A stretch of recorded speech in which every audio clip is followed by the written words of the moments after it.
All right.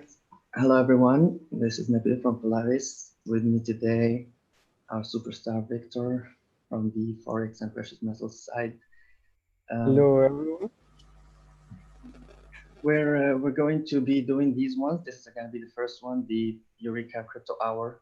Just gonna skip over everything that's been happening in the last week, like the space, and Hello. uh, we have like a lot invested in this space, of course. So it's really important to us what's going on here, and um, I'm going to be doing these ones. This is going to be the first Okay. one, the crypto hour. Just gonna uh,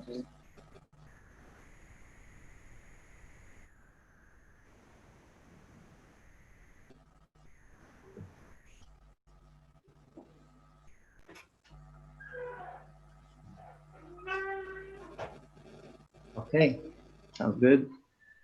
So everyone, welcome this first hangout that we're gonna do. We're gonna keep doing them every week about what's going on in crypto space. If you guys have some questions related to technical or fundamental stuffs, or just questions about your own trading or anything that me and Victor can help you. And many of you guys who already follow us know who we are and what we do exactly. But for those who don't, we are the head traders of Polaris Universal.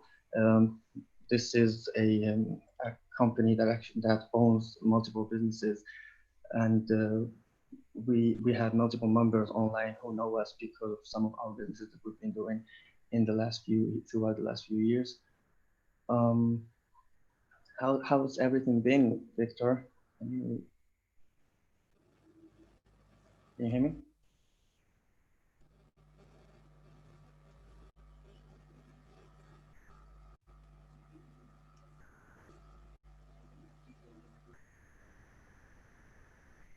All right.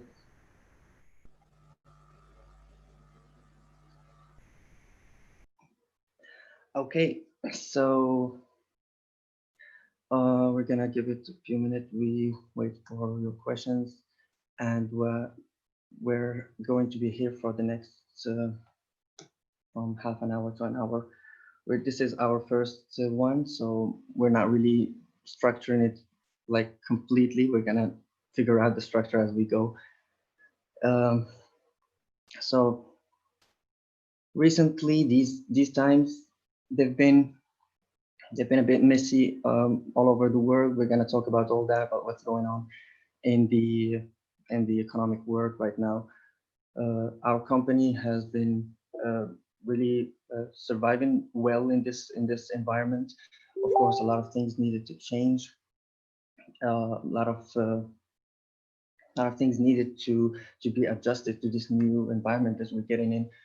Um, we're seeing that we're in lockdown right now, and uh, this is really creating a unique environment that I personally never been in before as a trader, as someone who is involved in markets. Victor as well, I'm pretty sure he shares this opinion with me. This is unprecedented times, and um, the thing is, what's everything we have right now, and that's given from the statistics and the unemployment and the predictions of what the GDP would do throughout this year, which is expected to shrink for over 50% or 40 or 50%, which is a bit too extreme. And we never really had these kind of projections before to be in this kind of situation. And in 29, for example, in the Great Depression, we had a shrinkage of the GDP of only 33% over 3 consecutive years, which was and we know how we read about those things in history books. So we can imagine that this situation that we're in right now is pretty unique, and we have really all the plans that we've made all our plans so that we can survive this part. But of course we can't deny the fact that uncertainty is really prevalent in this time, and this uncertainty is mainly due to the fact that the current situation is being handled by financial authorities in a completely different way compared to other times. So I'm just going to get to that later. But the point is, they've been difficult few weeks and few months, but things are looking much better right now because there is a lot more clarity than before. And yeah, uh, our businesses, we of course, as any business that's relying on economic like movements, we had a lot of, we got affected in some areas, like our offline businesses, like the import export business that we're doing between the US and UK was cut. Of course, we stopped building on that front, which was something very promising from our diverse portfolio of investments that we've been building throughout the last year. And in the trading side, here from in the crypto space, or in the forex markets, or in precious metals, the same problem is still there. The fact that we're getting into this into this phase, that usually this is what happens in this kind of phases, but the fact that the central banks and the financial authorities are reacting in a very unique and unprecedented way is making this period of time is going to be pretty hard to navigate. And we can have a clear idea on the short term what might happen in the next few days, but probably that's the maximum we can have. We can't really project on anything on the mid or the long term yet, because we have a lot of puzzles, a lot of pieces of the puzzle that we still need to put in place so that we can have that clear picture. So I'm just gonna share my screen and just go through some Bitcoin analysis and some stock market, just skimming through what's important. Hey, John. And yeah, and then if you guys have any, hey, I'm good. I'm doing good, buddy. And then I'm gonna just move to Victor. We're gonna just quickly talk about our view of the market right now and last week. And if you guys have anything, any questions, any interesting thing that we can talk about surrounding the market, of course, and what's going on in the world right now, I'm pretty sure there are a lot of things that we can go through. I'll just share my screen, and okay, I leave you again, Victor. Can you?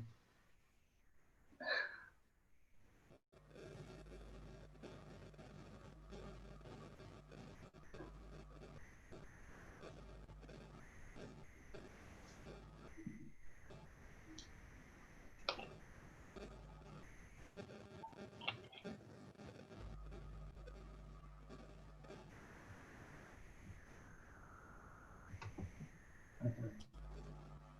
1 second.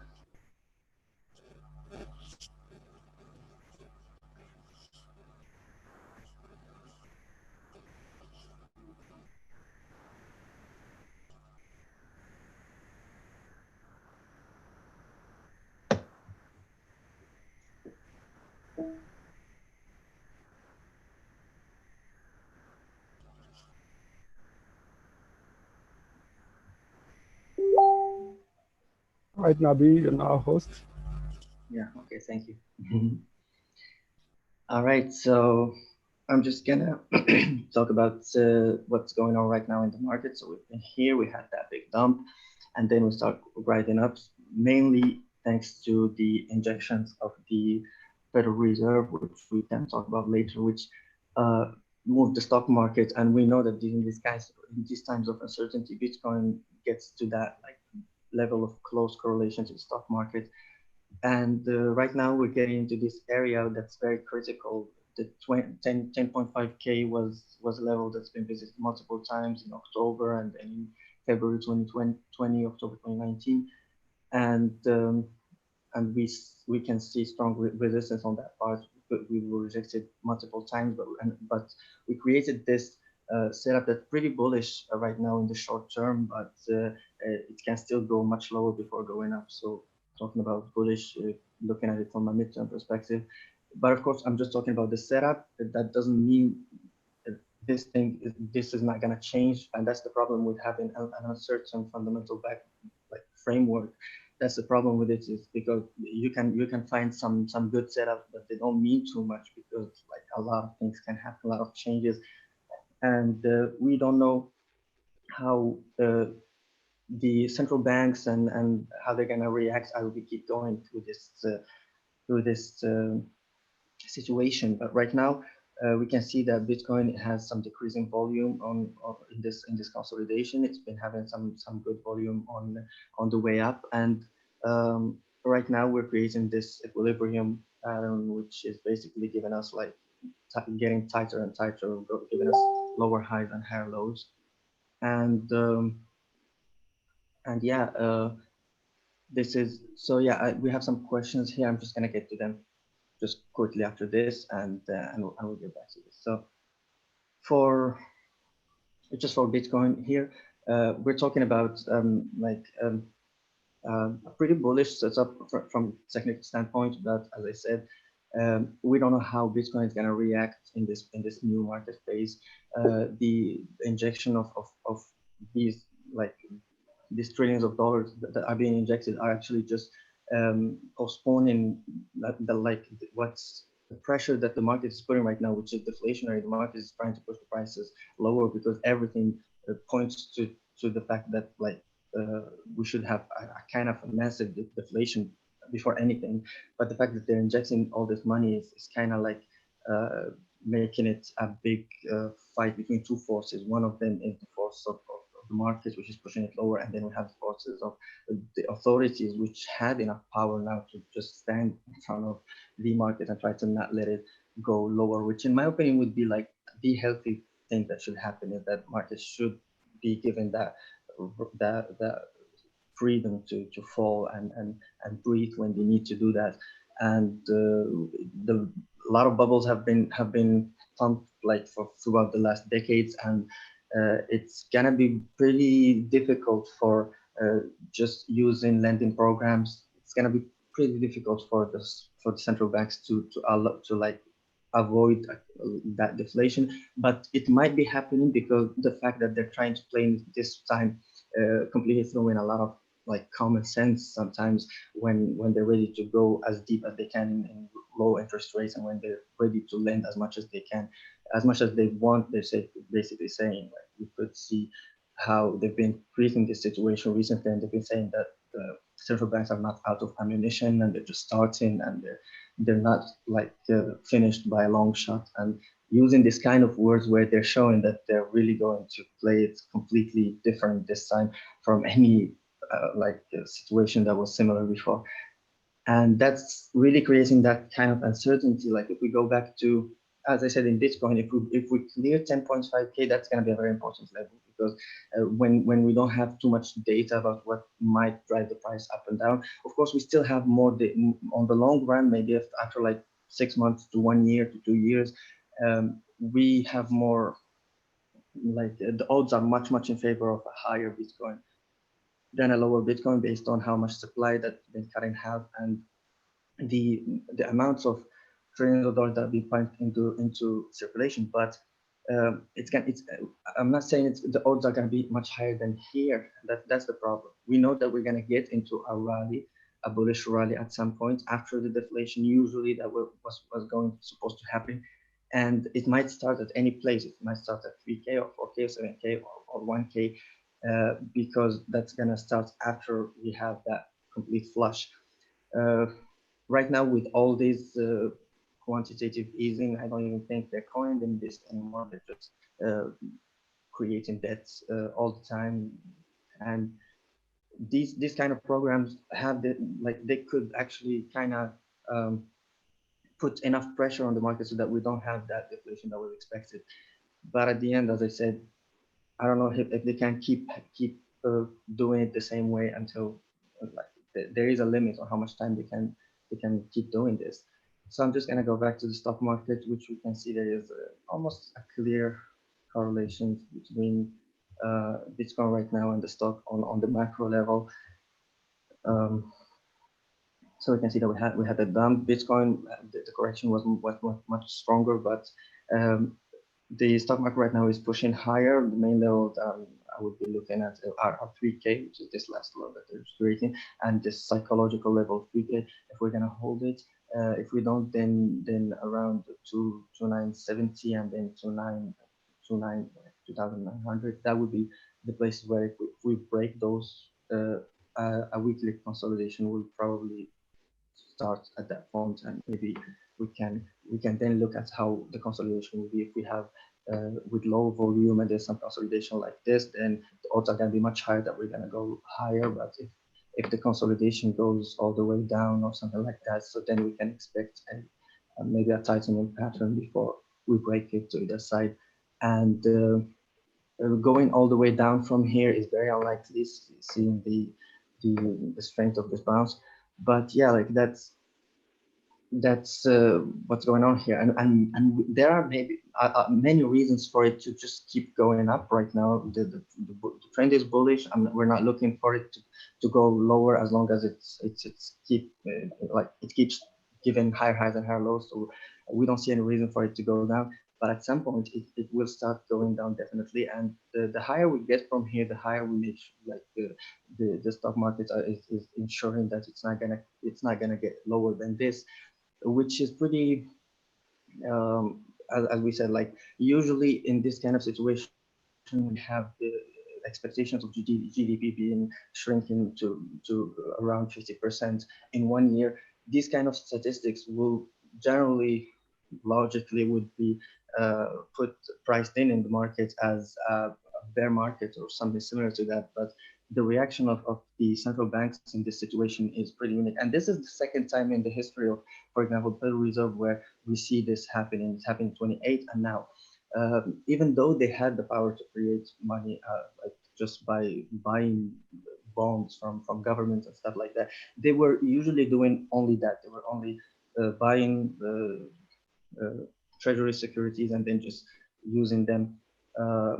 That's all. Like, and they have a maturity rate and the time, and then whenever money is back to the Federal Reserve, it's like out of circulation. It's like being burned. So that way they can just keep things rational. But they never did. But I mean, that was actually a possibility. But right now they're using uh, this power that they had, but they never used it, which was given to them actually in the Great Depression in 29, which is the fact that in cases of emergency, and when they see that it's a good time to do it, they can just start buying securities whenever they want. So they can just take their checkbook, which basically they can put whatever trillions of dollars they want, and then they can go and buy securities, and uh, they're gonna, like, whenever money is back to them, it's actually taken out of circulation, of separation, but they can do this and to an unlimited amount, and they have now the power, like they have all the time to sell those securities. They don't need to, they don't mature, or they have like a certain time and then that money needs to be back. They can just keep those assets in their balance sheet, and they're just using that to pump more trillions of dollars into the economy. And using this tool is pretty unprecedented, and it happened in around 29, and this is where Bitcoin was born. And now we can see that this is happening at a higher scale, and that's why there are a lot of arguments for in favor of Bitcoin in the long run. But of course, we're talking now about the short term. We don't know how it's going to react. Usually, as I said, in the recession, we had a bear market. We had a dump and then a pump in around 2020. Let me just take that one. Find it. So the monthly. I don't know if we can go back all the way to 29. Yes.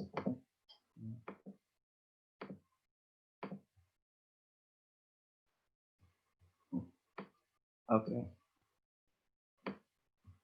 So this is we were in all-time highs just like recently in 29, and then we had this dump. I mean, it's not really showing very well here. Of course, there wasn't the same kind of data sources that we have right now, but we had this dump to 2058, and then we had a bounce, and then we entered into a clear bear market of higher highs, of lower highs and lower lows, until we got to the bottom around like 3 years later, around the mid 1932, and then we started the bounce, and then from there, of course, only up. So usually that what would have happened if the Federal Reserve didn't do those kind of fiscal interventions, those monetary interventions, and that's just something to keep in mind, because we are in a situation that's similar to this, and it's not actually similar to this. So that's creating a lot of possibilities, and this kind of uncertainty makes it a bit too difficult to build reliable models on top of which you can be doing your trading safely. So I'm just gonna get to a question here when. Okay, so when arbitrage will be available in Eureka X? It's already there. We're building Eureka X. It's a beast, and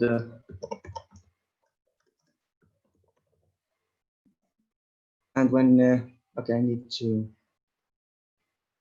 to log in from the other browsers. I'm just gonna do it later.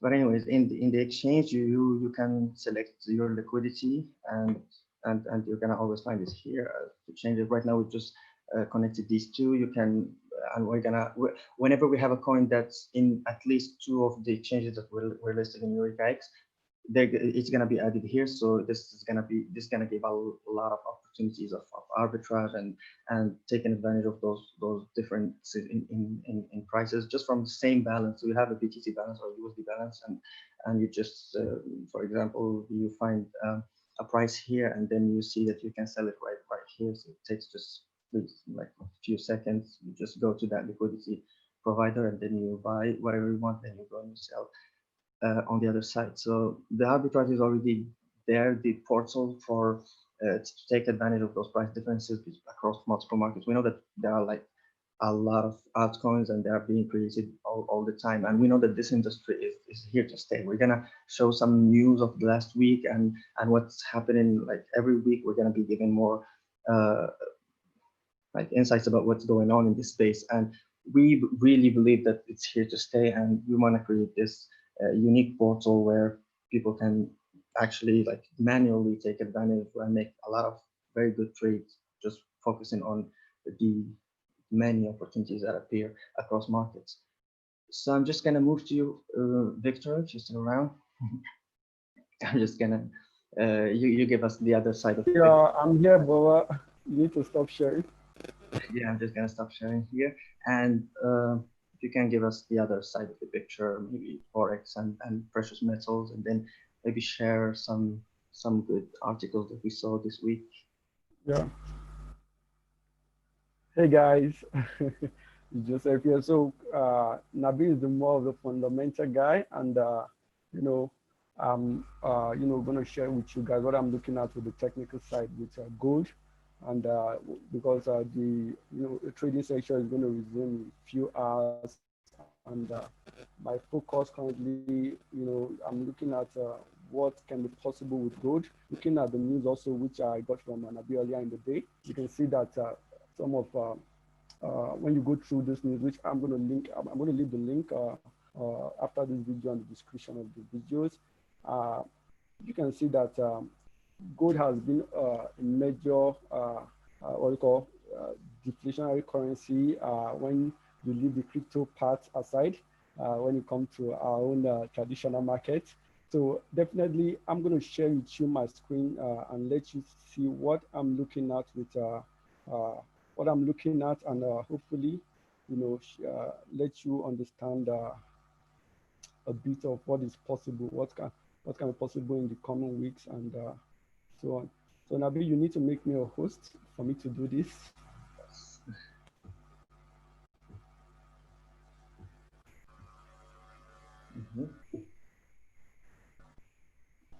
Let me try now.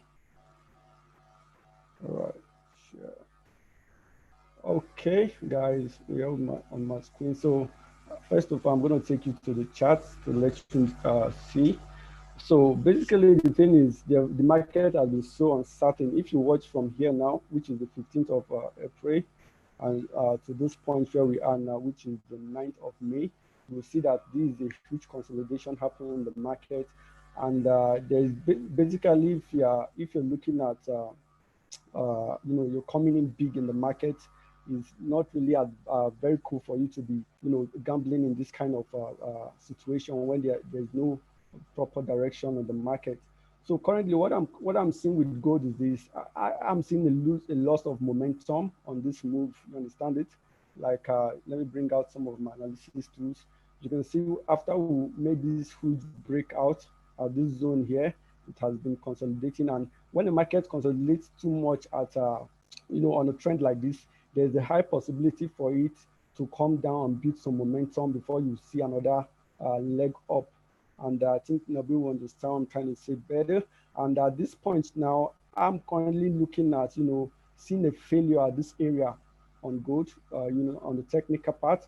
I'm seeing a failure on it, and I'm currently positioning myself to see how possible it is for us to, if it's going down from here, we're going to take that opportunity. And if you're in the signal group, I believe you saw some signals I sent on shorting gold from this point. I'm quickly going to run through, I think the 4 hours chart. We're on the daily chart here. I'm going to run through the 4 hours chart so that you see what I'm looking at short term also on this market. Remove all this. I need to make my chart a bit clearer. All right. So last week, I was looking at this point, the trade we took on last week with gold on the signal chart, on the signal channel with on Telegram. We're heading towards this area here. We are falling down to this point here, this area, where I spotted, that there could be a possibly bounce at this point here. And I sent that signal when I saw, this rejection at that area. And we had we took out some little gains from that also. And until we break out of this zone here, which is and bring out your horizontal line here, until gold breaks out of this 1750 area, I think 1750 area, yeah, to be specific, 1750 area, there's high possibility for us to see it, drop from this point, downwards. So that's what I'm looking at current market. And on the article Nabil shared to me earlier in the day, you can see that some, huge hedge funds, are, taking profit at that level. The gold is currently, because they are seeing it failing. You understand it? See, after they saw it fail to break a new high. And, technically, I think this is also correct with what I'm looking at too. Then I think that's the only thing for now. If you go to the major currency pairs on the Forex part, which is a Euro USD and others, let me try to go to that, some of them here. And I like looking at it from a higher time frame, which gives a bigger picture. You understand that what's currently happening in the market is, the moves are crazy. You understand it? Look at this kind of move. You understand it from a bigger picture. You understand that you just need to give the market a room to breathe. You understand? For you to start making whatever moves you need to make. You can't just, think of short. Just imagine this kind of a candle. Look at this spike. You understand it? There's no how you'll be on this trade and you'll not be taking out either another position. You understand what I'm trying to say here? You can imagine the kind of spike that happened here and so on. So currently the market is not absolutely safe to dive in and start putting in everything, on the line. We are watching, and on my own side here, apart from the fundamentals, I make sure that I speak with Nabil on the technical, on the fundamental, yeah, and I do my own due diligence on the technical part. And when you have so many factors lining up in a particular trade, that gives you more confidence, to take those trades. So I'll stop sharing my screen now, and I'll back to Nabil so that he will share some interesting news we were looking at earlier before the live started, and I'll be here till whenever we finish the hangout. Yeah. That's awesome, buddy. Can you share the articles from your screen? Or okay, let me see. I think I'll let you do that. I think I closed some of them when I was trying to restart my computer here. Give me a second. All right.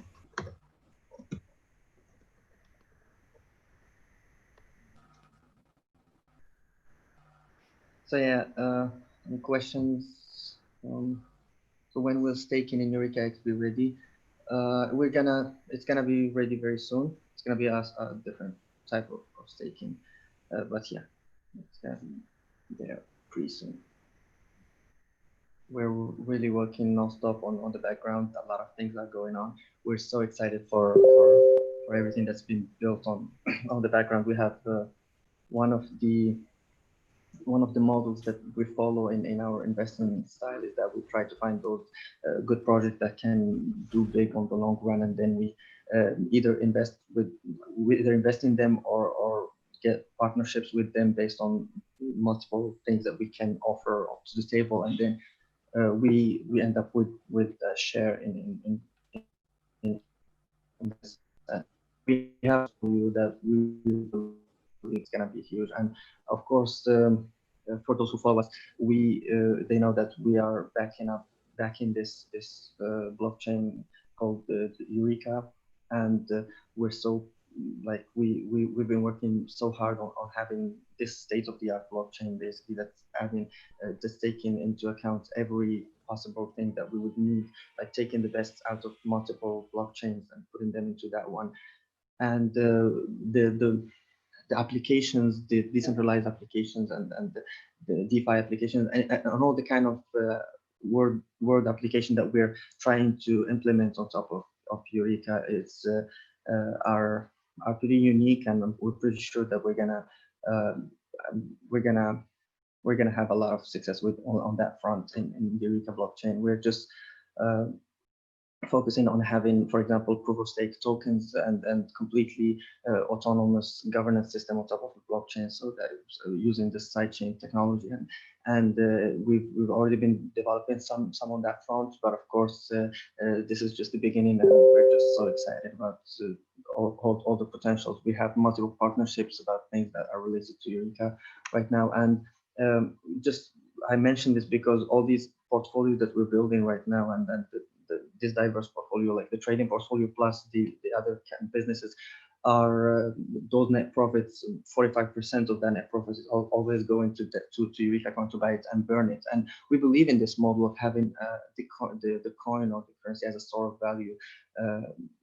We don't really agree on the idea of like we need to have man-made inflation on coins, on any kind of like form of medium of exchange, and we're gonna just follow that road.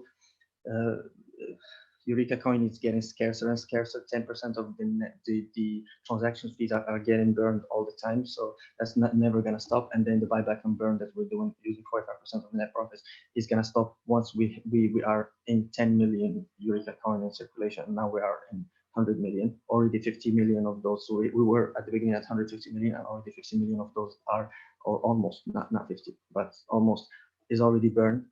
And the idea is that 45% is going to go there, and then the other 45% we're using it to just buy the Eureka coin, because we believe in the project, and we know that we're putting all this value inside the ecosystem, and we know the technology that's been built and everything in between. So we're constantly in development. We have a foundation that's actually developing a lot on top of Eureka right now, and of course we're open to any new technologies and any new innovations that we can go down road. But we have that framework that's perfectly ready, that's taking the best out of the multiple exchange, the multiple blockchains that exist right now.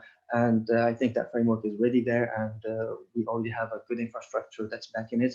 And we also have that economic code behind it. So we're aiming at and keeping it as a store of value, because inflation, man-made inflation, is not something that's needed. That's just a certain school of economics that they want to believe that, even though the evidence always shows the opposite. But we know that there is natural inflation and deflation. Like I always like this example of Spain when they started invading the world in the 1500s and 1400s.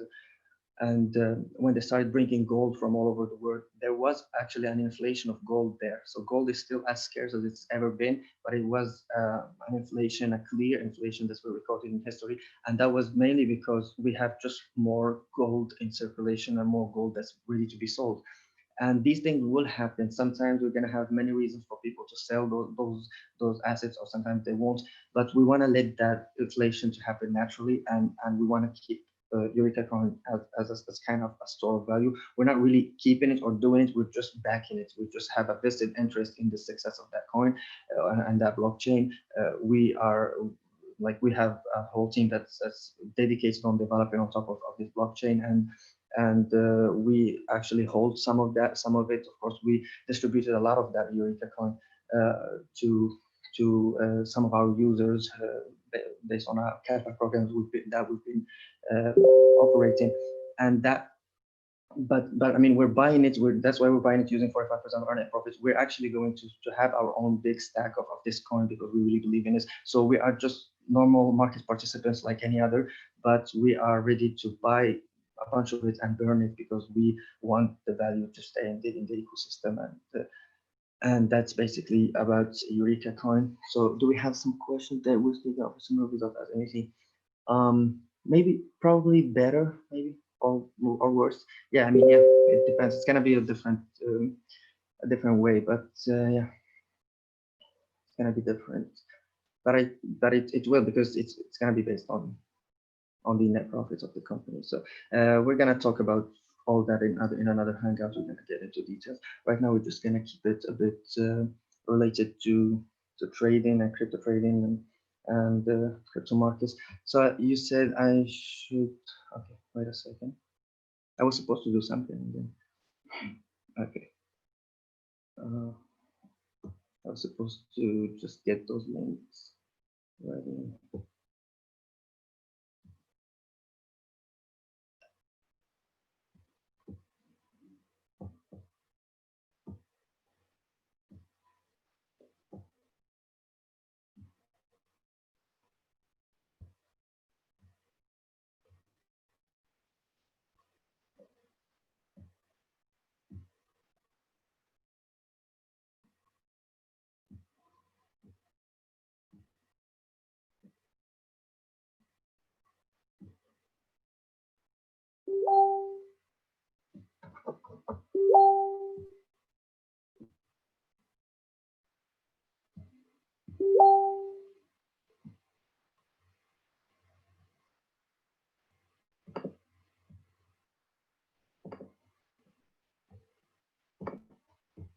Okay, I see some questions here.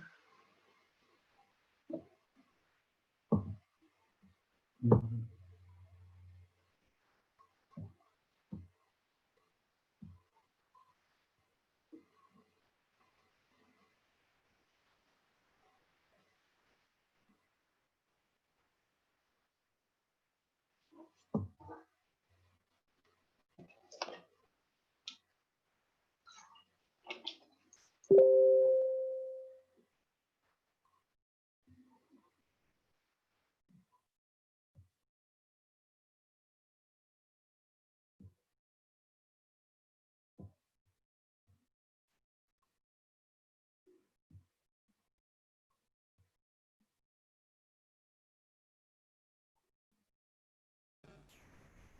All right. I All think right. we have a question about on the Zoom chat. Someone Yeah. said here that is the MD Shajan. He's like, "Hi guys, great section. How is it going? How is trading going right now?" I think that's what he meant to ask there.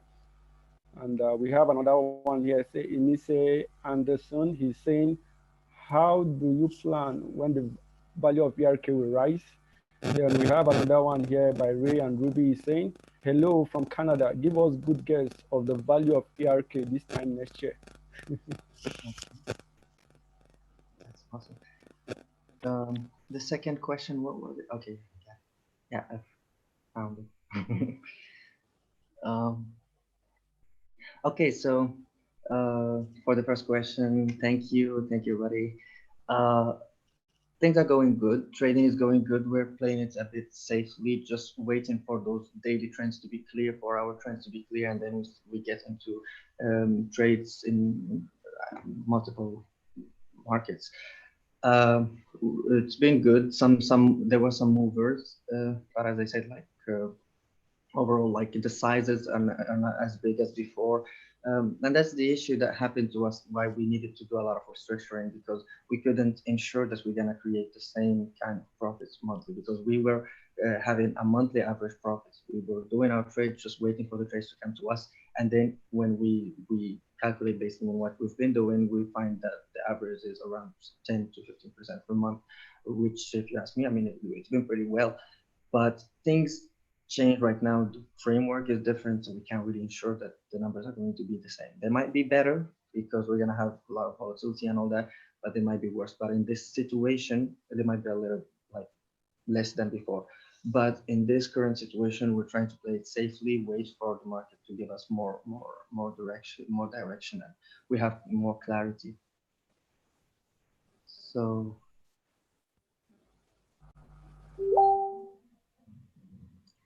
okay. The other question about ERK. Um, how do you plan when the value of ERK will rise?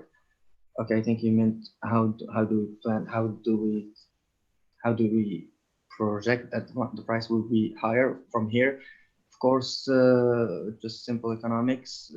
We created a use case for it, and it's there. It's being used in Eureka X. It's being used as the gas of the Eureka blockchain. And as I said earlier, we have already projects building on top of it. We have a really good technology, and we as the development team is really making it much easier for a lot of programmers to just get involved with it and just adopt it on their use. And we're so open to a lot of options. We have our decentralization model so that we can scale and at the same time keep the system pretty fairly decentralized. And we're not gonna have the same kind of issues that other blockchains have been meeting, because we learned from them. And that's why I'm saying we took a lot from the existing ones, and we took a lot of ideas and technical implementations that are making Eureka really, in my opinion, the best technology so far in this space. And like there are some other unique things that I like some different ones. They're not blockchains. Like for example,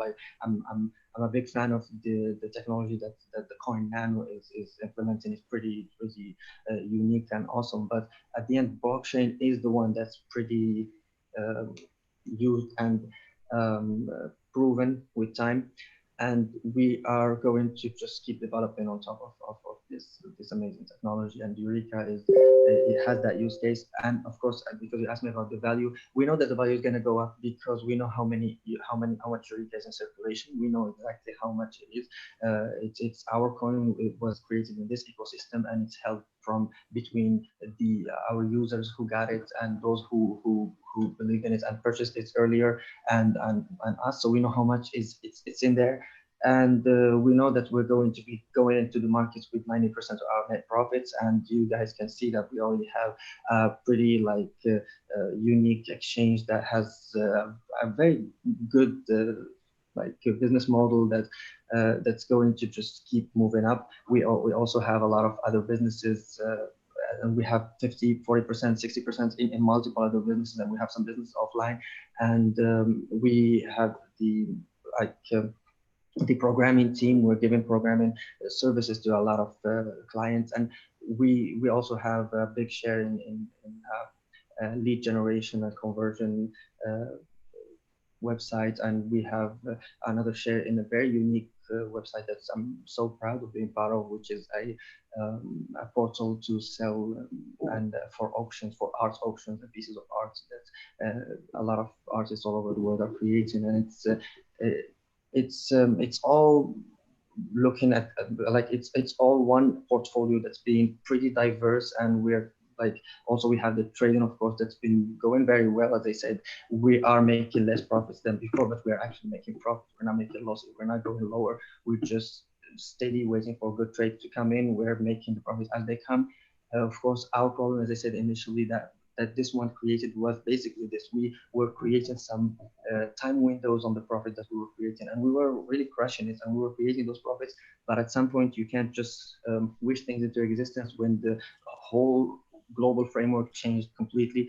And that's the thing. If we had a crash like the 29 crash, because the Federal Reserve couldn't do what they've been doing right now, it would have been good, because we would have just taken the bear side and just rode all this to the downside and then start buying from the bottom, because it was pretty clear. Like in the 29, it was a dump and then a pump and then a bear market of 2 years. And if we could have something like that, it would have been so clear. The problem is not for markets to either go up or down. It's just clarity. We don't have that direction.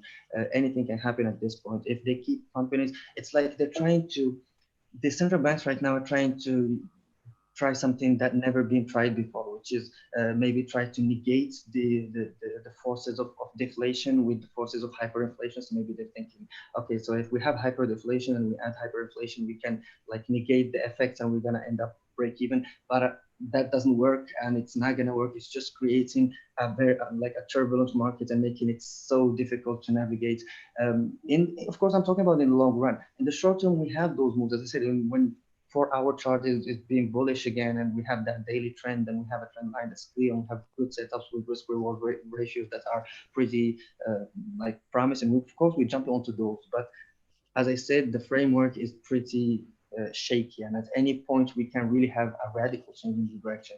And that's what we didn't have before. Before we always had an idea about where the next weeks, or the next, where the next weeks, where we can be in the next few weeks, at least. But right now, I can't say that. I can't say by the end of June. I don't know what exactly would happen in the market specifically, not because like we don't like there is the data there, because all the data, there are data that there's some data that tells us we're gonna go to the moon, because this is a lot of pumping here, a lot of money into circulation. All markets are going to get into hyperinflation directly. But at the same time, we know that there is a lot of pressure of deflation, and we don't know if the central banks are irrational enough to just keep those lending programs, even if the pressure is too high, is too big on to the downside. So knowing what's going to happen next in this unprecedented situation is very important to make sound trading decisions. And that's why we don't project the same kind of profits as we used to do before. But it's okay, because once you survive the difficult times, you're going to be in a much stronger position. And adding to what you've said so far with Eureka, it's like you say, simple economics, yeah. And the thing is, some people are just selling at its current price. When you put a price, when you're selling at current price, you understand it, and you're not trying to sell higher. There's just that is just natural for it to dump, because if sellers are trying to place the what's it called, the record coin price higher, because I don't see a reason selling at this price now, because personally, I trade Eureka for busy every day, and I kind of see the value in it long term. You understand it?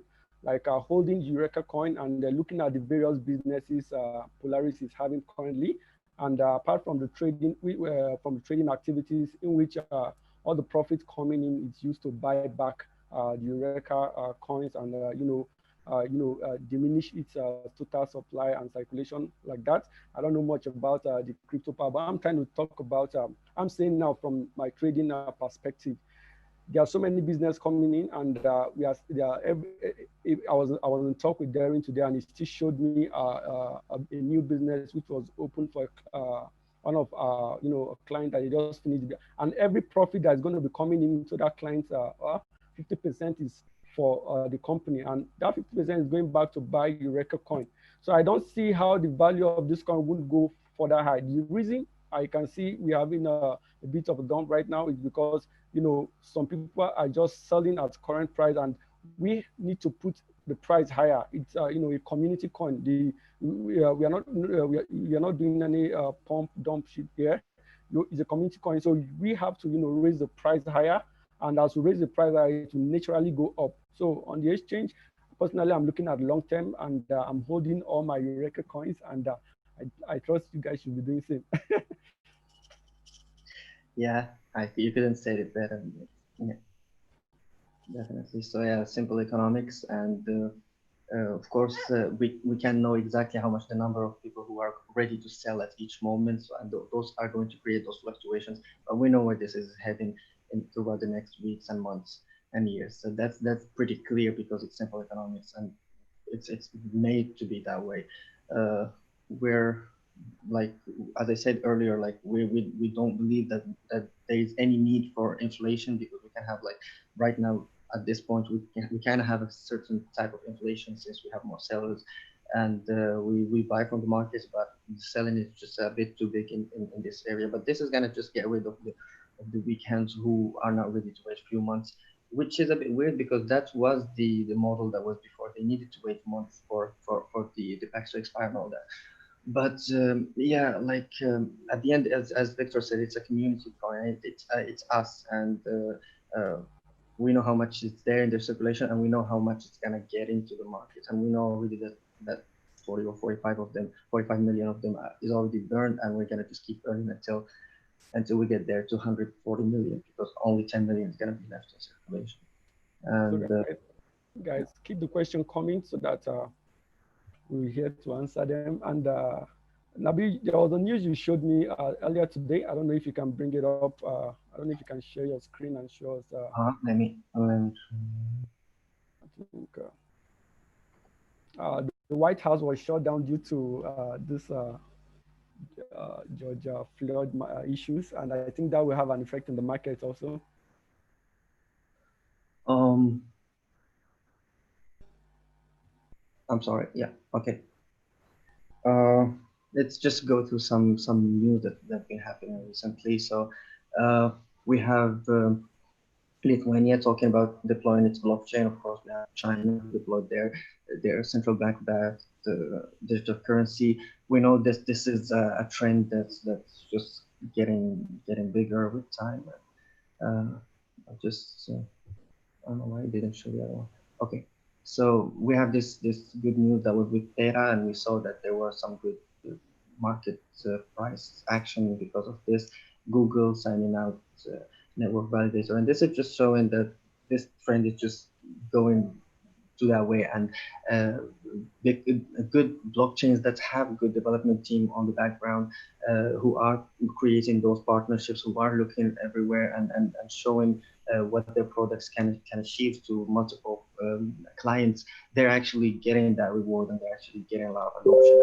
And I'm not really a maximalist. I don't see any reason for it to be that way, to be like only one or only two big blockchains. We're going to have multiple blockchains based on the kind of deals that they made and the kind of companies that they're going to build on top of them. But as long as they're decentralized, this is a big win for us Bitcoiners and people who believe in the power of decentralization. And yeah, so we have another one with VeChain who has a good deal with Fire. I'm saying this, of course, because this is one of our main models. We're trying to have a strong business behind this coin, and that's the thing. If the development company is also doing a lot of external business and trading other markets, so that they can end up with enough profits to like to add to the ecosystem, that's pretty strong because that money can go to creating those deals and building the ecosystem even further. And that's what that's what we see Eureka doing as we keep going. We're already having multiple partnerships all over the place, and it's gonna just get bigger and bigger.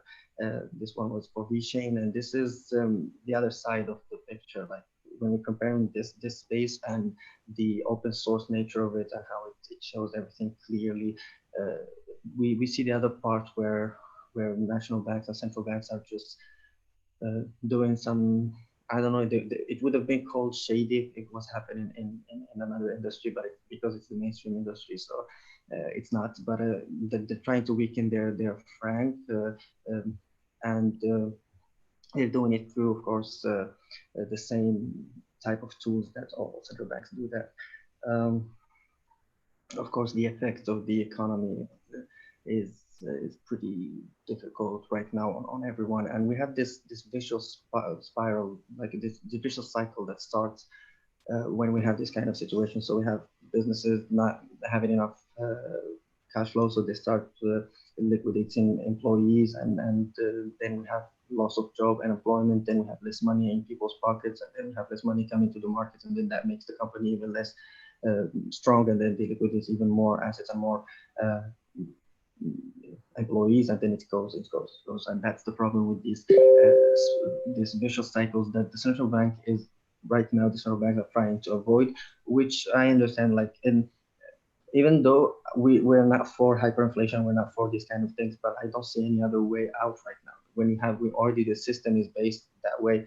When you get this kind of problems and all the bubbles that existed before this, of course, the only way out right now is just to keep printing money, and that's gonna create a big opportunity for these new asset class that never existed before. Like even gold, as I said earlier about the example of Spain, even gold, like we don't know exactly how much supply is there, so there might be something hidden somewhere. But in Bitcoin, we know exactly, and in Eureka and in Ethereum and all of them, we know exactly how much in circulation. It's all open source and it's all clear to the public, and that's something very unique. That's going. We're gonna see a really a new and unique way to see the concept of safe haven.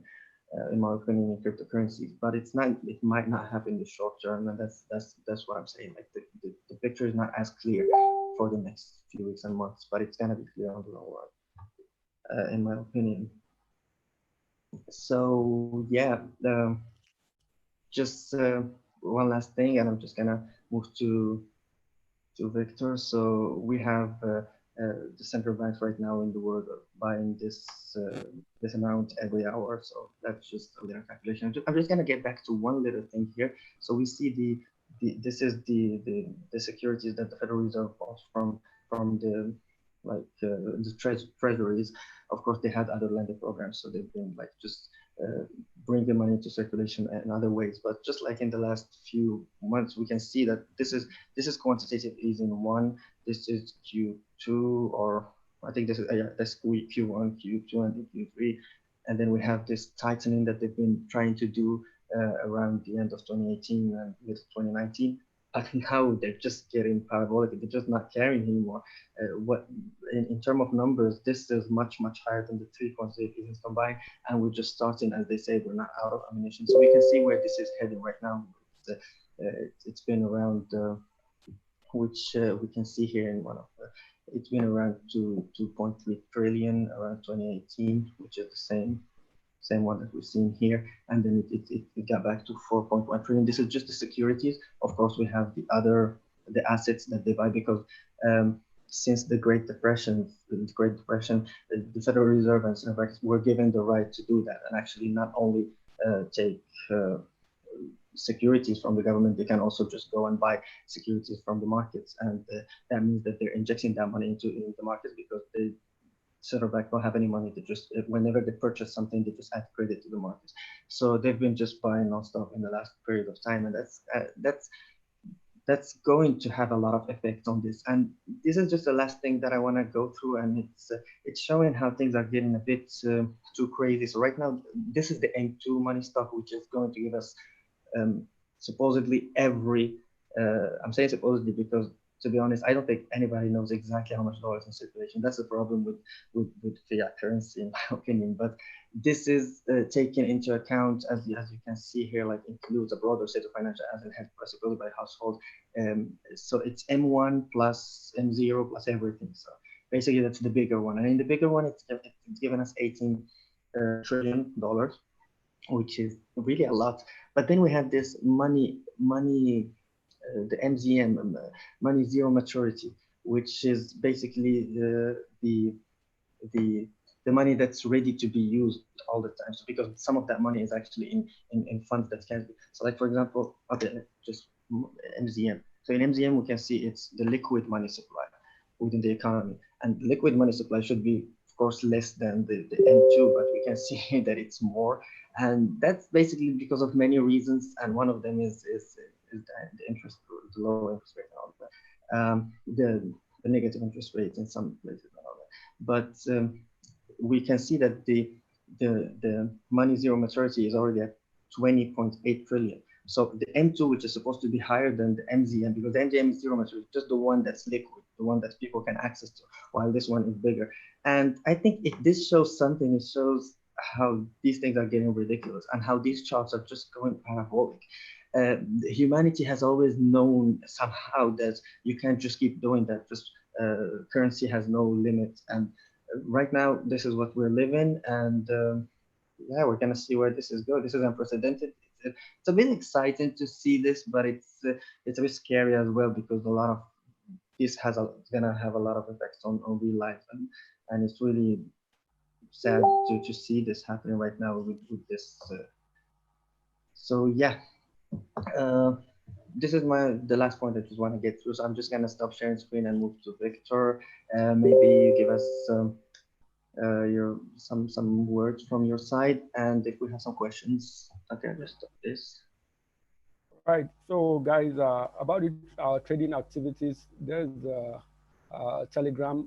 We have a Telegram channel in the Standard where we, put updates on every trade we are going into and coming in. So, I think you can message Nabil directly, or you can also message me directly on Facebook, so that you get the links to the Telegram channel. I'm also going to leave it on the description on this video so that you join them and see how the trading activities is going. Definitely, the signals we release it immediately. We take those trades and you can actually make use of them on your own side too. So and it's free, totally free. We're not charging for it. And secondly, about the Floyd George situation fundamentally happening right now, I think that's going to have a huge effect on the market, and hopefully everything calms down. But reading the news, I think earlier today I read that the White House was shut down due to massive protest, and it's been a long time a protest like that happened and the White House got shut down. So I think that will have a major effect in the market, but we're going to watch it out into the week and see how we're going to capitalize and other things. So for the meantime, I think that will be all from my side, and we'll be doing this every weekend on Sundays, and this is just the beginning. And I think the next episode will be we'll have more interesting topics to talk about. And I will leave it now to Nabil to give the closing remarks, and we'll sign it out. Thanks, buddy. Yeah, so this was just this first one that we're trying to do here. As I said, we didn't have really a clear structure where this is going to be headed. If you guys have some other questions, and yeah, thanks for everyone who gave us remarks. We're really reading them and going like specifically to them. When there isn't a question, maybe I would mention it. But yeah, it's we're on the background, guys. We're working nonstop. This is our lifetime mission, and we're just going to keep doing what we see is best, because at the end it's all about survival. It's a difficult time, and I'm pretty sure that we're gonna make everyone who believes in us right now is gonna be very happy throughout the next few months. I'm pretty sure that, and this is our mission, and we're gonna make this happen no matter what. And on the other side, we're very proud of the business that we've been building so far. Eureka is our unique exchange that allows people to have this unique way of profiting from the markets, and we're gonna keep making it bigger and bigger, more liquidity providers, more coins to trade, and it's going to just answer to whatever needs our users would need. And for the blockchain, we're going to keep developing on top of it. We are in the first decade. We've been in the first decade of crypto land, and this is creating the foundation for this industry for the upcoming decades. And we know that Eureka is here to stay, and it's going to compete, and it's going to be successful at that. With that said, I don't see any other questions. Do you have some questions from your side, Victor? No, I'm okay. I think. Okay, so guys, this was the first one. We're gonna keep doing this every weekend. Next one is gonna be maybe. Guys, thank you for joining us, and we really appreciate it. And I think our next time we'll be giving shout outs to sorry we couldn't do that earlier because it was difficult for us to connect, and we are getting used to this environment, and I think next one will be better. Yeah, we've been struggling a bit with the technology. Like I felt like I don't know why like things weren't working normally as they're supposed to. But I mean, I think this went well, so we're gonna do it next week and every weekend. And see you next time, guys. Thank you very much for joining us. Bye bye. Bye. Bye.